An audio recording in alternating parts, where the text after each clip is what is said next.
Priatelia, vitajte opäť na našom kanáli Dá sa to aj doma a keďže sa blížia najkrajšie sviatky roka a to Vianoce, dneska si spolu upečieme skvelé kapučíno kocky, zákusok s chuťou obľúbenej kávy. Poďme piecť.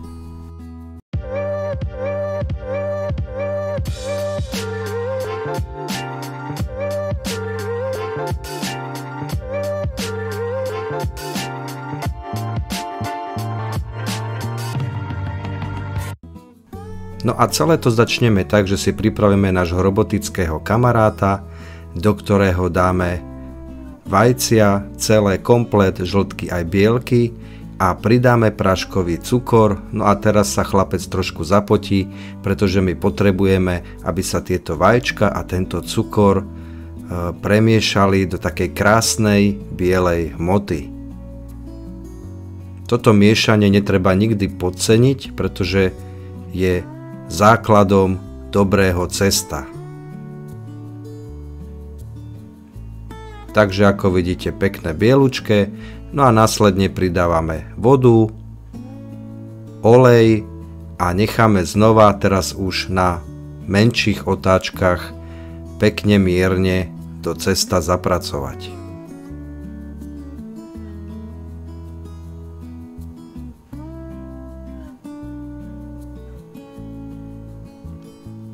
Budeme pokračovať práškom na pečenie alebo kypriacím práškom, ak chcete, ktorý dáme do múky a pridáme tiež instantnú kávu.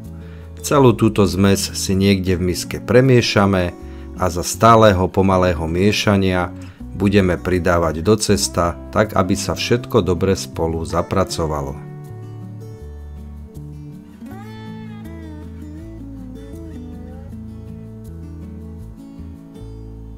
Dnes tu máme takú zaujímavú novinku, že sa uvidíme prvýkrát z tváre do tváre, teda ja vás neuvidím, ale vy mňa, hej.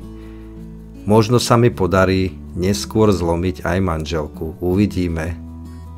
Zatiaľ som úspešný nebol. Takže takto by to nejako malo vyzerať. No a nezostáva nič iné, iba plech, papier na pečenie a pekne rovnomerne vyliať cesto. Ako vidíte, cesto je takéto rečie, ale takto to má byť. No a pečieme na nejakých 180 stupňov približne 20 minút a samozrejme skontrolujeme pomocou špajle, alebo ak máte lepšiu metódu, môžete ju použiť.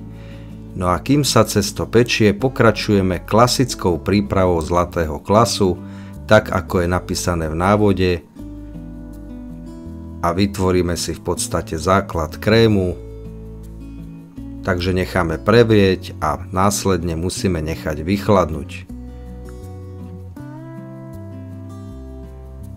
Cesto je upečené, okamžite ako ho vytiahneme z rúry, zbavíme sa papiera na pečenie, pretože potom by to bolo o dosť ťažšie. No a aj cesto musíme nechať samozrejme dobre vychladnúť.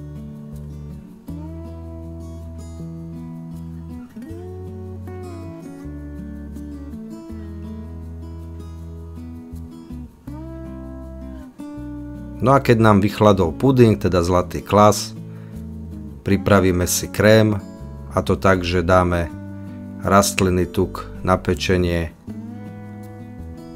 zasa do robota, pridáme znova cukor, a to práškový, a necháme všetko dobre spracovať.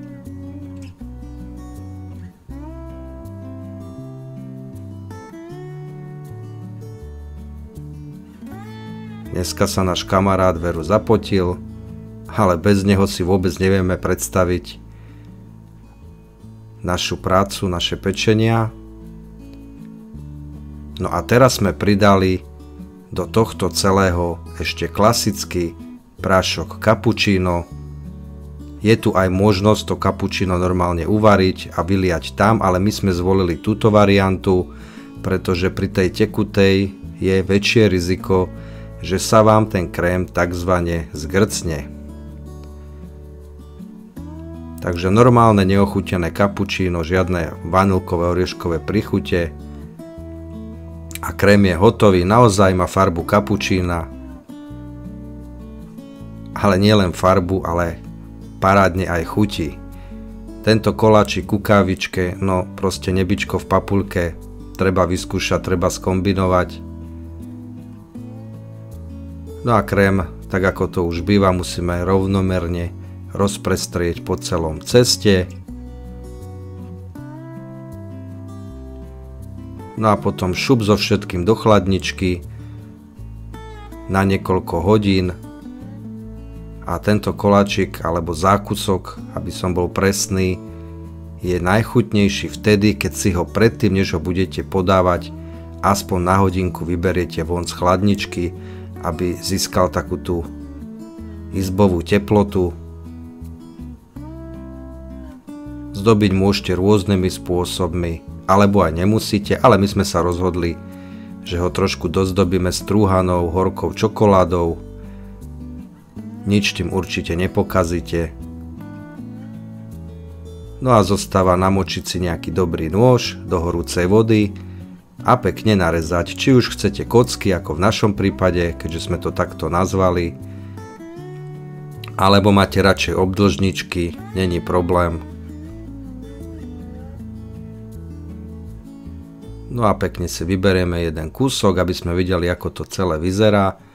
No a na konci ešte nejaké to malé zdobenie, aby sme tomu dali trošku šmrnc, čiže časť krému si dáte nabok a pomocou neho ešte jednoducho dozdobíte. A koláčik je hotový, pripravený na ochutnávku. Zdravím vás, ako som slúbil, dneska aj osobnejšie. No a nezostáva nič iné ako ochutnať. Samozrejme, ako to už pri zákuskoch býva, lepší bol ešte na druhý deň, keď si poriadne postal v chladničke. No ale viete, ako my chlapi, my to nevydržíme tak dlho čakať, my to musíme ochutnať hneď. Ak sa vám toto naše video páčilo, nezabudnite nás podporiť najmä odberom kanála, lajkom, prípadne nejakým pekným komentárom. No a nezabudnite aj na náš druhý kanál, ktorý nájdete v popisku videa, teda odkaz na neho, a tešíme sa na budúce. Majte sa.